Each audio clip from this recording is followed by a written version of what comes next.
Selamat malam Bapak Ibu sekalian. Pada malam hari ini melalui live streaming saya akan mencoba membahas beberapa tema yang akan kita coba pelajari bersama, yaitu perjanjian Allah dengan Abraham. Sebelum kita mulai, saya akan berdoa buat kita semua. Bapa dalam surga, terima kasih buat malam hari ini kembali kami boleh bertemu dengan kebenaran firman Tuhan, perkataanmu yang kekal. Mohon Roh Kudus memberikan kami pencerahan, menguatkan iman kami, biarlah pengharapan kami semakin besar, biarlah kami bisa melihat makna dari kebenaran firman Tuhan, menggali lagi kebenaran firman Tuhan sehingga kami mampu melihat di balik perjanjian Allah dengan Abraham. Biarlah kehidupan kami pun kami bisa melihat janji Tuhan di balik setiap kehidupan kami Tuhan, dan setiap tindak tanduk yang kami kerjakan. Biarlah kami ingat bahwa perjanjian Tuhan itu bersifat kekal bagi setiap kami yang percaya. Terpuji nama Tuhan kekal selamanya sampai selama-lamanya. Amin. Baik, saya akan coba bacakan dulu kebenaran firman Tuhan yang terambil dari kitab Kejadian 15, ayat yang pertama sampai ayat yang ke-6. Nanti saya akan coba bacakan dulu beberapa referensi-referensi pembacaan firman hari ini, biar nanti saya karena akan mengambil satu capture saja gitu ya. Tidak terlalu detail, tapi biarlah menjadi penggambaran buat setiap kita. Kejadian 15 ayat yang pertama sampai ayat yang ke-6, demikianlah firman Tuhan. Kemudian datanglah firman Tuhan kepada Abram dalam suatu penglihatan. Janganlah takut Abram, akulah perisaimu, upahmu akan sangat besar.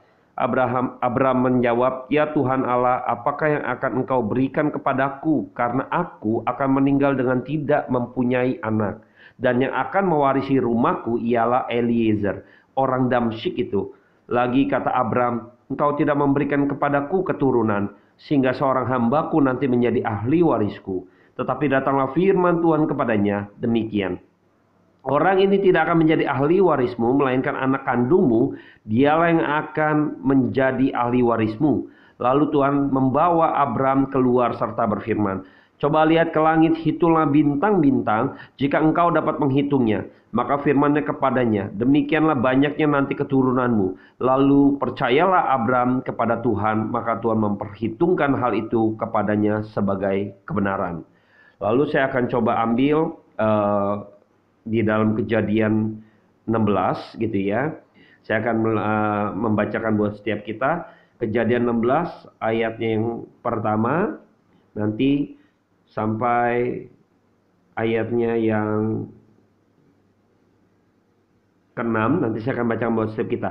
Hagar dan Ismail. Adapun Sarai, istri Abram itu tidak beranak. Ia mempunyai seorang hamba perempuan orang Mesir, Hagar namanya. Berkatalah Sarai kepada Abram, engkau tahu Tuhan tidak memberi aku melahirkan anak. Karena itu baiklah hampiri hambaku itu, mungkin oleh dialah aku dapat memperoleh seorang anak. Dan Abram mendengar perkataan Sarai. Jadi Sarai, istri Abram itu mengambil Hagar, hambanya, orang Mesir itu, yakni ketika Abram telah 10 tahun tinggal di tanah Kanaan, lalu memberikannya kepada Abram suaminya untuk menjadi istrinya. Abram menghampiri Hagar lalu mengandunglah perempuan itu. Ketika Hagar tahu bahwa ia mengandung, maka ia memandang rendah akan nyonya itu. Lalu berkatalah Sarai kepada Abraham, penghinaan yang kuderita ini adalah tanggung jawabmu. Akulah yang memberikan hambaku kepada pangkuanmu, tetapi baru saja ia tahu bahwa ia mengandung, ia memandang rendah akan aku. Tuhan kiranya yang menjadi hakim antara aku dan engkau, kata Abraham kepada Sarai. Hambamu itu di bawah kekuasaanmu, perbuatlah kepadanya apa yang kau pandang baik. Lalu Sarai menindas Hagar sehingga ia lari meninggalkannya. Nah, pada waktu itu ketika Sarai belum berubah menjadi Sarah, ketika itu Sarai menyuruh Abram untuk mendekati atau gundiknya, budaknya itu yang bernama Hagar untuk memperoleh keturunan. Jadi saya melihat bahwa juga ada satu keraguan bahwa Sarai juga mungkin melihat mungkin ini caranya gitu, tetapi apa yang Tuhan inginkan bukan demikian gitu ya. Jadi ketika kita bisa melihat bahwa Tuhan sudah berjanji, lalu mungkin Sarai juga kayaknya sepertinya mungkin caranya seperti ini gitu ya, dengan cara demikian, tapi ternyata bukan keturunan daripada Hagar yang menjadi anak perjanjiannya gitu ya. Ya saya akan bacakan kembali buat setiap kita. Saya ambil coba loncat gitu ya. Ketika itu Tuhan mengulangi lagi perkataan janjinya kepada Abraham gitu ya. Tapi saya bacakan dulu di ayat yang ke-16, ayat yang ke-15. Ketika itu Hagar sudah melahirkan. Lalu Hagar melahirkan seorang anak laki-laki bagi Abram, dan Abram menamai anak yang dilahirkan Hagar itu Ismail. Jadi keturunan Hagar, yang dari Hagar itu adalah keturunan Abraham yang dinamakan Ismail. Nanti keturunan dari Sarah dia menamakannya Ishak. Nah, anak perjanjian adalah yang keturunannya Abraham dari Sarah, yaitu Ishak gitu ya. Nah, ketika itu Tuhan mengulangi janjinya kepada Abraham. Nah, saya akan coba kutip lagi di Kejadian 18. Kejadian 18 saya akan bacakan buat setiap kita. Maka di Kejadian 18 ini untuk ayatnya yang ke-10. Dan firman-Nya, sesungguhnya aku akan kembali tahun depan mendapatkan engkau, pada waktu itulah Sarah istrimu. Nah, ini sudah berubah menjadi Sarah, tidak menjadi Sarai, namanya diganti jadi Sarah, dirubah gitu ya. Istrimu akan mempunyai seorang anak laki-laki, dan Sarah mendengarkan pada pintu kemah yang di belakangnya. Adapun Abraham, nah Abraham ini sudah diganti juga namanya, tadi Abraham menjadi Abraham. Adapun Abraham dan Sarah telah tua dan lanjut umurnya, dan Sarah telah mati haid. Jadi tertawalah Sarah dalam hatinya. Katanya, akan berahikah aku setelah aku sudah layu, sedangkan tuanku sudah tua? Lalu berfirmanlah Tuhan kepada Abraham, mengapa Sarah tertawa dan berkata, sungguhkah aku akan melahirkan anak sedangkan aku telah tua? Adakah sesuatu apapun yang mustahil untuk Tuhan? Pada waktu yang telah ditetapkan itu, tahun depan aku akan kembali mendapatkan engkau. Pada waktu itulah Sarah mempunyai seorang anak laki-laki. Lalu Sarah menyangkal, katanya, aku tidak tertawa, sebab ia takut kepada Tuhan. Tuhan berfirman, tidak, memang engkau tertawa. Nah, saya akan coba bacakan lagi di dalam Kejadian 21 ayat yang pertama sampai ke-7. Saya akan bacakan buat setiap kita, demikianlah firman Tuhan. Tuhan memperhatikan Sarah seperti yang difirmankannya, dan Tuhan melakukannya kepada Sarah seperti yang dijanjikannya. Maka mengandunglah Sarah, lalu ia melahirkan seorang anak laki-laki bagi Abraham dalam masa tuanya, pada waktu yang telah ditetapkannya, sesuai dengan firman Allah kepadanya. Abraham menamai anak yang baru lahir itu Ishak, yang dilahirkan Sarah baginya. Kemudian Abraham menyunat Ishak anaknya itu ketika berumur 8 hari, seperti yang diperintahkan Allah kepadanya. Adapun Abraham berumur 100 tahun ketika Ishak anaknya lahir baginya. Berkatalah Sarah, Allah telah membuat aku tertawa. Setiap orang yang mendengarnya akan tertawa karena aku. Lagi katanya, siapakah yang tadinya dapat mengatakan kepada Abraham, Sarah menyusui anak? Namun aku telah melahirkan seorang anak laki-laki baginya pada masa tuanya. Nah, di sini kita bisa melihat bahwa pada waktu itu Allah berjanji kepada Abraham, lalu ketika itu dinanti-nantikan, tidak kunjung datang, yang janji itu tidak muncul gitu. Lalu Sarai, pada waktu itu namanya Sarai, mencoba untuk mungkin lewat Hagar gitu ya, kamu ambil dia menjadi, ini kan budakku. Lalu karena budak pada waktu itu hidupnya ada di tangan daripada tuannya, maka Hagar pun menjadi istri daripada Abraham. Lalu ketika mengandung, lalu akhirnya dinamai Ismail, tetapi bukan itu yang menjadi perjanjian daripada Allah gitu ya. Nah, ketika itu akhirnya kita melihat bahwa Tuhan mengulangi lagi daripada janjinya kepada Abraham, lalu mereka sudah tua dan mati haid. Nah, ini menarik ya. Yang pertama, mungkin Abraham nih memiliki kemampuan gitu ya, walaupun di usia tua. Tetapi ketika sudah dikatakan pengulangan janji itu, justru Sarah mati haid. Maka Sarah pun tertawa gitu ya. Nah, tapi ketika kita bisa melihat bahwa bagaimana akhir janji itu digenapi oleh Tuhan, ketika itu Sarah mengandung anak yang dijanjikan oleh Tuhan. Maka Abraham menamainya Ishak. Nah, Ishak inilah anak perjanjian. Nah, kita bisa melihat bahwa Sesungguhnya ketika Tuhan sudah berjanji, perjanjian yang diungkapkan oleh Tuhan sendiri, Tuhan tidak bisa menyangkal dirinya, Tuhan juga tidak bisa di dalam ketuhanannya gitu ya, bahwa dia adalah Allah yang berpegang pada janjinya. Dia bukan Allah yang pendusta, dia Allah yang menepati segala janjinya, karena janjinya itu bersifat kekal. Jadi kita bisa melihat bahwa ada momentum-momentum di mana ketika ini kita bisa melihat ada penggambaran justru Tuhan sampai si Sarah itu mati haid. Jadi sesuatu yang tidak mungkin, makanya tadi kita sudah mendengar kebenaran firman Tuhan, adakah yang mustahil bagi Tuhan? Tiada yang mustahil bagi Tuhan. Nah, di sini kita bisa melihat, justru dari sini kita bisa melihat bahwa Dialah Tuhan Allah yang berkuasa. Dialah benar-benar Allah yang sanggup. Dialah benar-benar Allah yang sejati. Jika demikian kita bisa melihat penggambaran yang besar ini bahwa sesungguhnya kita menyembah kepada Allah yang memiliki kuasa. Allah yang sejati. Nah, kita bisa melihat bahwa Abraham percaya kepada Allah yang benar. Dia menunjukkan bahwa akulah yang memiliki hidup. Akulah yang memiliki segala sesuatu. Akulah sang pencipta, akulah firman itu. Akulah yang awal dan yang akhir dan lain sebagainya. Kita bisa melihat bahwa penggambaran ini justru menunjukkan bahwa dialah Allah Alfa dan Omega. Dan saya melihat bahwa ketika melihat seperti ini, akhirnya Sarah pun terkejut gitu ya. Tetapi di dalam keterkejutannya pun akhirnya, karena di dalam perkataan Allah, janji Allah itu Tuhan pasti genapi. Tinggal seringkali waktunya. Nah, waktunya Tuhan bukan waktunya manusia. Jadi kita harus tahu waktunya Tuhan. Waktunya Tuhan pasti yang terbaik. Itu udah pasti. Jadi saya berharap juga dalam pergumulan kita, dalam kehidupan kita, kita lihat waktunya Tuhan. Jadi waktu Tuhan selalu yang terbaik. Jadi kadang kita ingin buru-buru dan lain sebagainya, tetapi di balik semua itu ada skenario yang besar yang Tuhan mau berikan yang terbaik lagi dari apa yang kita pikirkan gitu, Bapak Ibu. Baik, saya akan coba loncat dulu ke dalam perjanjian baru. Nanti kita akan bahas perlahan-lahan di dalam Galatia yang keempat, pasal keempat, ayat yang ke-21 sampai 31 saya akan bacakan buat setiap kita. Katakanlah kepadaku, hai kamu yang mau hidup di bawah hukum Taurat, tidakkah kamu mendengarkan hukum Taurat?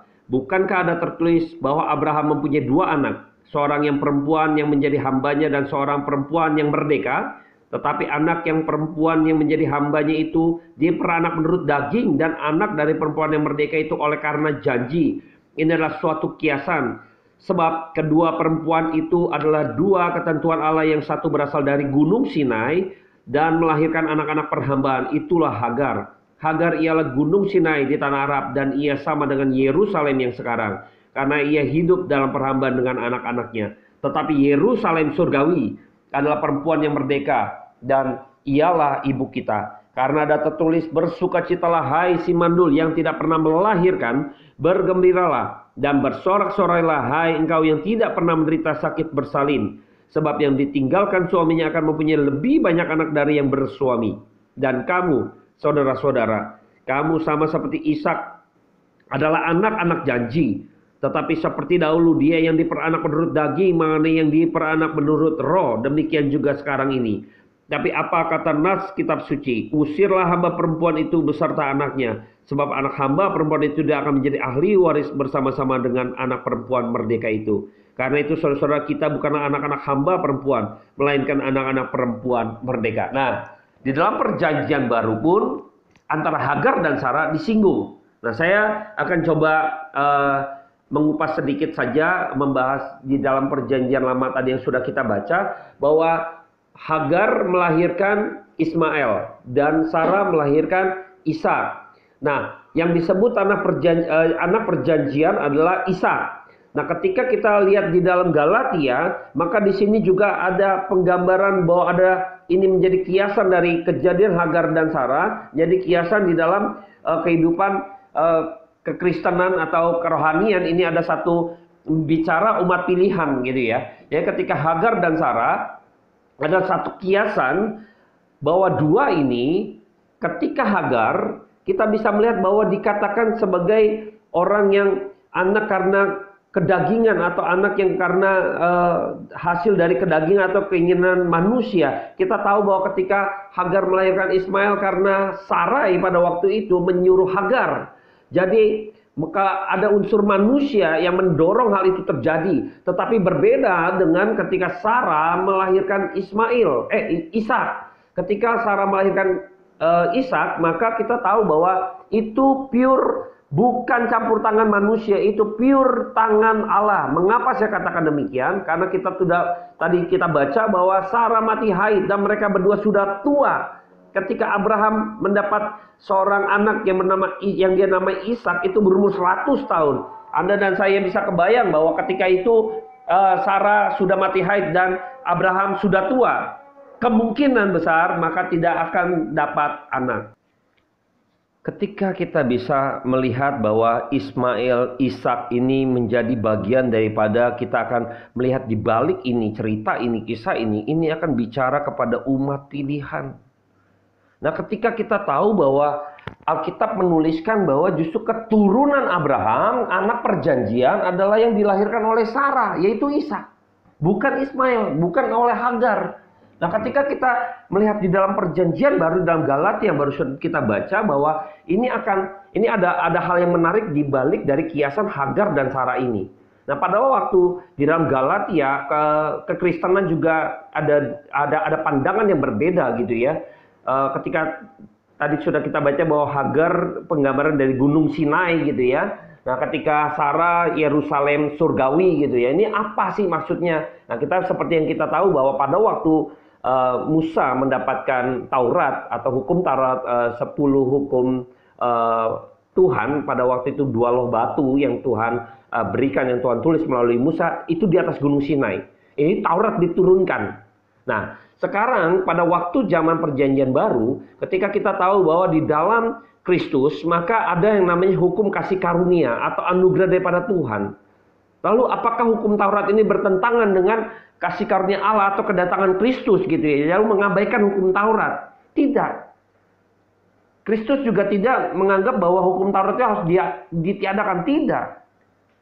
Justru tidak ada satu iota pun dikatakan bahwa tidak boleh ada yang hilang atau yang diselipkan atau dihapus dan lain sebagainya. Tidak ada itu. Nah, apa maksudnya gitu kan di balik ini semua? Nah, kita akan coba lihat. Di dalam kekristenan juga seringkali orang yang berada dalam hukum Taurat, mereka cenderung menekankan kepada usaha daripada manusia. Jadi ketika hukum Taurat, ketika engkau mau diselamatkan, ketika engkau mau masuk surga gitu ya sederhananya, maka engkau harus melakukan perbuatan-perbuatan seperti ini. Engkau harus taat kepada hukum-hukum seperti ini. Engkau harus menjauhi larangan Tuhan yang seperti ini, seperti ini, seperti ini. Lalu menekankan kepada usaha daripada manusia untuk mencapai hal demikian. Nah, ini yang berbeda dengan kasih karunia Tuhan atau anugerah Tuhan. Waktu kita dipilih oleh Tuhan, itu sesungguhnya karena anugerah Tuhan. Karena sesungguhnya pada waktu itu juga Sarah sudah mati haid, Abraham sudah tua, tidak mungkin lagi untuk diperhitungkan untuk ada seorang anak gitu ya akan lahir. Tidak. Tapi pada waktu Abraham mendekati Hagar, karena pada waktu itu secara manusia, secara jasmani pun Hagar memungkinkan, maka disebut anak-anak karena keinginan daging. Ini bukan itu maksudnya. Bukan ketika engkau dan saya menjadi orang percaya, penekanannya bukan karena engkau berusaha sudah menjaga hidupmu maka engkau diperkenan oleh Allah. Tidak. Lalu bagaimana dengan orang yang sudah kasih karunia? Lalu apakah hidupnya akhirnya sembrono aja? Kan saya sudah memperoleh kasih karunia daripada Tuhan. Lalu mengabaikan daripada tanggung jawab kita untuk menjalankan hidup kita keberkenanan di hadapan Tuhan. Ini berbeda sudut pandangnya. Saya akan coba kupas sedikit saja gitu ya.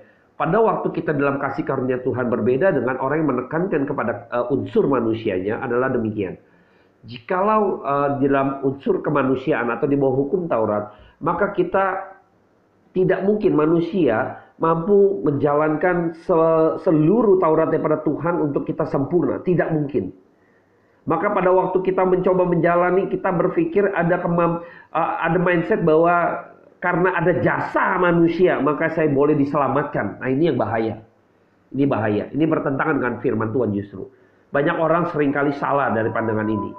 Nah, saya melihat bahwa ketika pada waktu kita melihat bahwa Sarah dianggap sebagai Yerusalem surgawi, atau kalau boleh dikatakan di dalam perjanjian baru maka masuk dalam hukum kasih karunia Allah ketika Allah telah menebus dosa, ketika lewat Yesus Kristus dan kita percaya, tidak ada pun jasa daripada kita yang bisa membuat kita menjadi orang percaya maka Tuhan pilih kita. Tidak. Tetapi apakah ketika itu sudah kita ditebus oleh Kristus maka kita melalaikan perbuatan-perbuatan tanggung jawab kita? Tidak. Tapi karena saya sudah ditebus, maka saya melakukan perbuatan-perbuatan yang berkenan di hadapan Tuhan. Mengapa? Karena Tuhan yang mampukan kepada saya, maka saya tidak boleh bermegah. Nah, disinilah titiknya berbeda sekali. Anda dan saya ketika sudah percaya kepada Kristus, maka pada waktu itu saya mengucap syukur. Lalu ketika dalam hidup saya berusaha bergumul begitu rupa untuk menjalankan hidup saya, bukan karena ingin masuk surga, karena surga itu sudah ada di tangan saya. Ketika saya percaya kepada Kristus, pasti Tuhan berikan itu kepada saya. Tetapi dalam perjalanan hidup, bukan kita mengejar masuk surga atau tidak, bukan.